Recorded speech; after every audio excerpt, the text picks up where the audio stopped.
sering disebut sebagai Taman Sari Sunyaragi.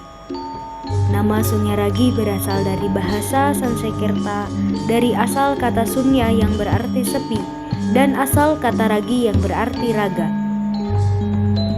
Dahulu, goa ini merupakan tempat bersemedi atau meditasi para Sultan Cirebon dan keluarganya. Goa ini memiliki sejarah yang erat kaitannya dengan agama Islam dan kerajaan Cirebon. Pada abad ke-15, kerajaan Cirebon merupakan salah satu kerajaan Islam yang penting di Pulau Jawa. Pada masa itu, Sunan Gunung Jati, seorang wali Songo yang terkenal, memiliki peran penting dalam penyebaran agama Islam di wilayah Cirebon.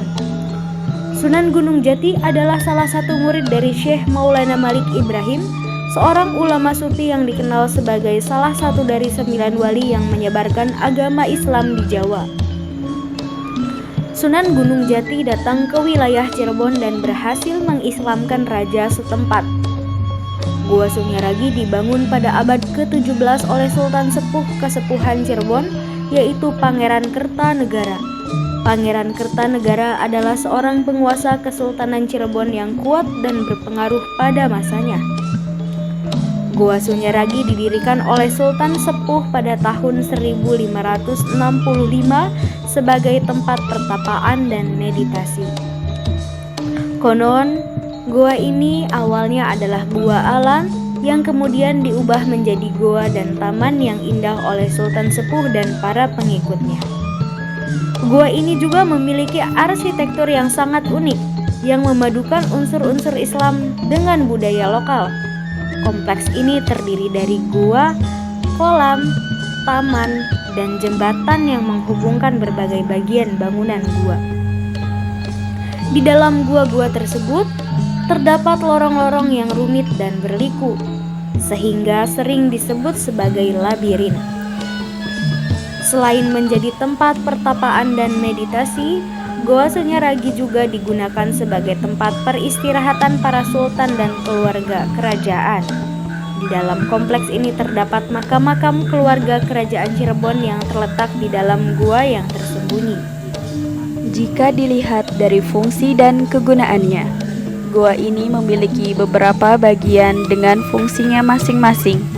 Di antaranya, pertama, bangsal jinem yang berfungsi sebagai tempat sultan memberi wejangan sekaligus melihat para prajurit sedang berlatih. Kedua, goa pengawal yang berfungsi sebagai tempat berkumpul para pengawal sultan. Ketiga, goa panda kemasan yang berfungsi sebagai tempat membuat pusaka, perhiasan, dan senjata tajam. Keempat, goa simanyang yang berfungsi sebagai tempat pos penjagaan.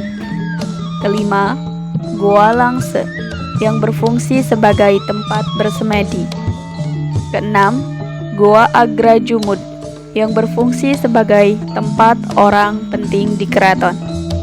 Ketujuh, goa padang ati yang berfungsi sebagai tempat bersemedi. Kedelapan, goa kelanggenan yang berfungsi sebagai tempat bersemedi agar langgeng jabatannya.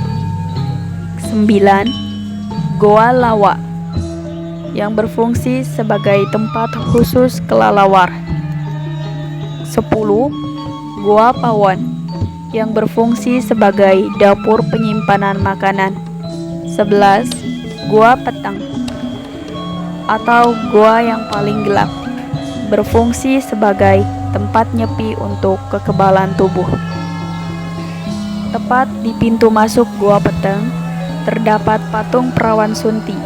Konon, ada mitos yang masih sangat dipercaya warga setempat, yaitu jika ada seorang wanita yang belum menikah menyentuh patung yang bernama perawan Sunti, maka wanita itu akan sulit mendapatkan jodoh.